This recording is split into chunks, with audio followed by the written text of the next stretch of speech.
So guys, as you know, I've passed my driving test. So I I can legally drive on the road, and as a celebration of me passing my test after I failed it. So I failed the practical once and I failed the actual test in the UK once. So on my second try on both, I've passed it.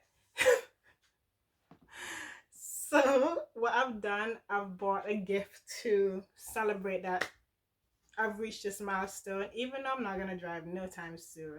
Let me not say that. I will drive, but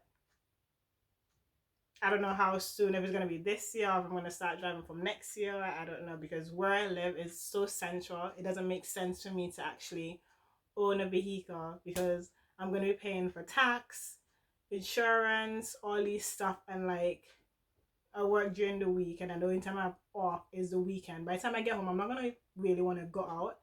And where I live as well, there's so many connections for transport. So there's on the ground, overground, 24-hour buses.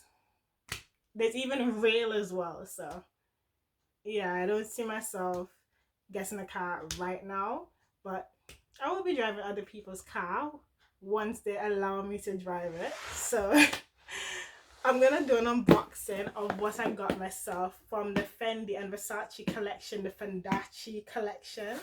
So stay tuned as we're gonna unbox it together.